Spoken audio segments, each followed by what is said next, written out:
long career in multiple industries. If you list my sins, I sound like the worst person on earth. But if you put those against the things I've done right, it makes much more sense. The value of beauty and inspiration is very much underrated, no question. But I'm not trying to be anyone's savior. That is not I'm just trying to think about the future and not be sad. For me, it's simply this is something that is important to get done, and we should just keep doing it or die trying. And I don't need a source of strength. So quitting is not even like... It's not in my nature. And I don't care about optimism or pessimism. Fuck that, we're going to get it done. Tesla was under the most relentless short seller attack in the history of the stock market. Tesla was the most shorted stock in the history of stock markets. So, this was affecting our ability to hire people. It was affecting our ability to sell cars. Yeah, it was terrible. They wanted Tesla to die so bad they could taste it. Well, most of them have paid the price. Yes. Where are they now? Just work like hell. I mean, you just have to put in, 80 to 100 hour weeks every week. All those things improve the odds of success. So when people tell me like, well, what can you do to encourage entrepreneurs to start companies? I'm like, if you need encouragement, don't start a company. We basically messed up almost every aspect of the Model 3 production line, from cells to packs to motors, body line, the paint shop, final assembly, everything. Everything was messed up. I lived in the Fremont and Nevada factories for 3 years, fixing that production line, running around like a maniac through every part of that factory, living with the team. Yeah. I slept on the floor so that the team who was going through a hard time could see me on the floor. That they knew that I was not in some ivory tower. Whatever pain they experienced, I had it more. I mean, there wasn't any other way to make it work. There were 3 years of hell. 2017, 18, and 19 were 3 years, the longest period of excruciating pain in my life. There wasn't any other way, and we barely made it, and we were on the ragged edge of bankruptcy the entire time. Do you feel that this challenge of figuring out the new way of manufacturing, you actually have an edge now, that it's different, that you've figured out how to do this? At this point, I think I know more about manufacturing than anyone currently alive on Earth. Yeah. I can tell you how every damn part in that car is made. But I'm not afraid of dying. I think it will come as a relief. So, although you may not be able to see the vision of SpaceX come true in your life. Well, I'd like to live long enough to see that. Being at a net worth of 230 billion, roughly, being perceived as the richest person. Do you know John Law? I don't know. John Law used to be the richest person on earth 300 years ago. Okay. He was a poker player, a gambler. He was the biggest art collector on earth, so a lot of superlatives. Wow. In the end, he went bankrupt. What? That's a pretty far to fall. Did you ever thought about that option, that something could go wrong and that you could one day lose everything? I mean, there's been many times where I expected to lose everything. Not, I mean, who starts a car company and a rocket company expecting them to succeed? Certainly not me. I thought they both had less than a 10% chance of success. If I go bankrupt, fine, whatever. I don't care. So many people so many young people actually, from across the globe. If you have an advice to them, young people globally who want to be like Elon Musk, what's your advice to them? I think that probably they shouldn't want to be. You? I think it sounds better than it is. Okay. Yeah, it's not as much fun being me as you'd think. It could be worse for sure. Yeah, I mean, it's really hard starting a company. I mean, you have to basically be prepared to work constantly, from when you wake up to when you go to sleep. You have to be willing to deal with a lot of difficult problems and thorny problems. You have to be willing to deal with an enormous amount of stress. And you just got to push yourself super, super hard. I wouldn't recommend it for most people. No. Try to be useful. Do things that are useful to your fellow human beings, to the world. It's very hard to be useful. Very hard. Are you contributing more than you consume? Try to have a positive net contribution to society. I think that's the thing to aim for. Not to try to be sort of a leader for the sake of being a leader or whatever. A lot of times, the people you want as leaders are the people who don't want to be leaders. So, if you can live a useful life, that is a good life. A life worth having lived. I would encourage people to use the mental tools of physics and apply them broadly in life. SpaceX, Tesla, Neuralink, and Boring Company are philanthropy. If you say philanthropy is love of humanity, they are philanthropy. Tesla is accelerating sustainable energy. This is a love of philanthropy. Right. SpaceX is trying to ensure the long-term survival of humanity with multi-planet species. This is love of humanity. Neuralink is to help solve brain injuries and existential risk with AI, love of humanity. Boring Company is trying to solve traffic, which is hell for most people, and that also is love of humanity. I'd encourage people to read a lot of books. Just read. Basically, try to ingest as much information as you can, and try to also just develop a good general knowledge. So you at least have like a rough lay of the land of the knowledge landscape. Try to learn a little bit about a lot of things, because you might not know what you're really interested in. How would you know what you're really interested in if you at least aren't doing a peripheral exploration of broadly of the knowledge landscape, and talk to people from different walks of life and different industries and professions and skills and occupations. Just try to learn as much as possible. Man's search for meaning. Isn't the whole thing a search for meaning?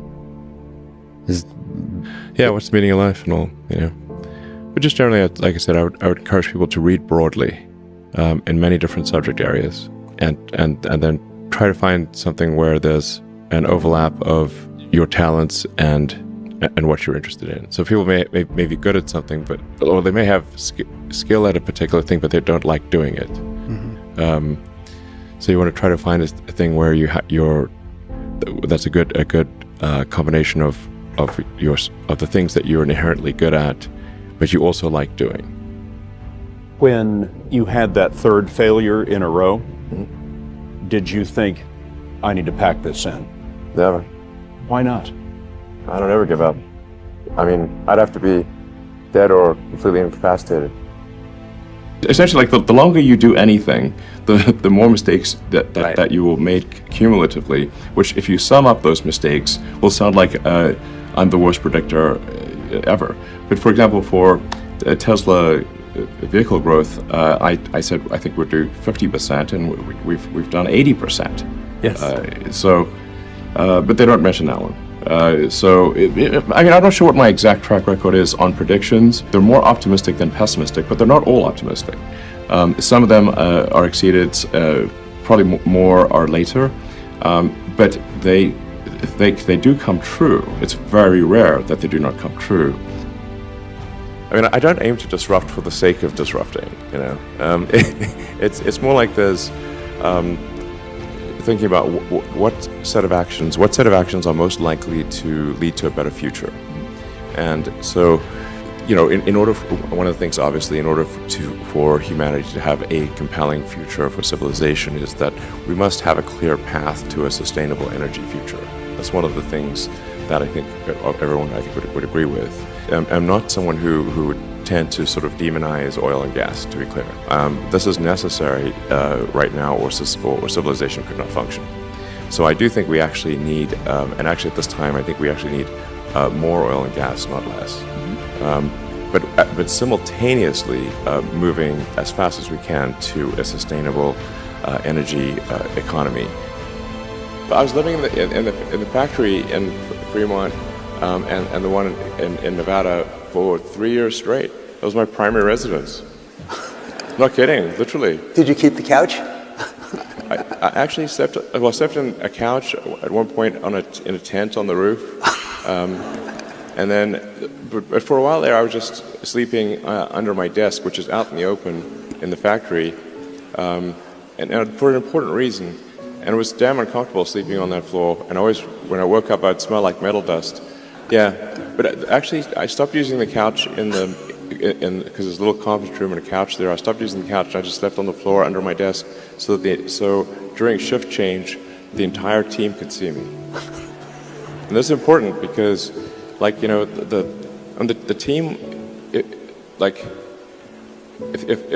they think the sort of their leader is off somewhere having a good time, you know, drinking Mai Tais on a tropical island, the thing is that since the team could see me sleeping on the floor during shift change, with nothing, they knew I was there, and that made a huge difference. And then they gave it their all. What kind of characteristics does an entrepreneur need or have to be someone like you? Well, I think certainly you need to be very driven and have a high pain threshold. Elon, you are reported by Forbes and everyone else as now, you know, the world's richest person. That's not a sovereign. You know, I think it's fair to say that if somebody is like the king or de facto king of a country, they're wealthier than I am. So, but it's just harder to measure. But what people do, so $300 billion, I mean, your net worth on any given day is rising or falling by several $1 billion. How insane, how insane is bonkers, that? Yeah. I mean, how do you handle that psychologically? There aren't many people in the world who have to even think about that. I actually don't think about that too much, but the thing that is actually more difficult, and that does make sleeping difficult, is that you know, every good hour or even minute of thinking about Tesla and SpaceX has such a big effect on the company that I really try to work as much as possible, you know, to the edge of sanity, basically, because Tesla's getting to the point where probably will get to the point later this year where every high quality minute of thinking is $1 million to impact on Tesla. One of the biggest mistakes people generally make, and I'm guilty of it too, is wishful thinking. You know, like, you want something to be true even if it isn't true. And so you ignore the things that, you ignore the real truth because of what you want to be true. This is a very difficult trap to avoid. And like I said, it's certainly one that I find myself in having problems with. But if you just take that approach of you're always to some degree wrong and your goal is to be less wrong. So a challenge for entrepreneurs is to say, well, what's the difference between really believing in your ideals and sticking to them versus pursuing some unrealistic dream that doesn't actually have merit? And that is a really difficult thing to tell. Can you tell the difference between those two things? Right. You know? So you need to be sort of very rigorous in your self-analysis. You guys are the magicians of the 21st century. You know, don't let anything hold you back. Imagination is the limit, and go out there and create some magic. What Elon has to say about how he takes risks. Anyway, I literally just try to use a scientific method, frankly, and you know, consider the you know, what is the importance of the outcome, and what is one risking in order to achieve that outcome. And but like I said, if the outcome is important enough, even if the probability of success is low, one must, I think, still do it. In my view, you know, some things are very important, and in order to have a good future, and if we don't do them, well, then we're in big trouble. And so, and then how much of a risk really is it? Because if we don't take those actions, we won't have a good future. And I think the riskiest thing would be no action. Put a lot of stock and certainly have a lot of respect for someone who puts in an honest day's work to do useful things. And just generally to have like not a zero-sum mindset, or like have more of a grow the pie mindset. Like if you sort of say like when we see people like perhaps including some very smart people kind of taking an attitude of like doing things that seem like morally questionable, it's often because they have at a base sort of axiomatic level a zero-sum mindset, and they, without realizing it, they don't realize they have a zero-sum mindset, or at least they don't realize it consciously. And so if you have a zero-sum mindset, then the only way to get ahead is by taking things from others. If it's like if the pie is fixed, then the only way to have more pie is to take someone else's pie. But this is false. Like obviously the pie has grown dramatically over time, the economic pie. So in reality, you can have to overuse this analogy. You can have there's a lot of pie. Yeah, pie is not fixed. Yes. So you really want to make sure you're not operating without realizing it from a zero-sum mindset, where the only way to get ahead is to take things from others. Then that's going to result in you trying to take things from others, which is not good. It's much better to work on adding to the economic pie. So when I interview somebody, my interview question is always the same. I said, tell me the story of your life and the decisions that you made along the way and why you made them. And also tell me about some of the most difficult problems you worked on and how you solved them. And that question I think is very important, because the people that really solved the problem, they know exactly how they solved it. They know the little details. And the people that pretended to solve the problem, they can maybe go one level and then they get stuck. Are you happy at the moment? I think there's degrees of love.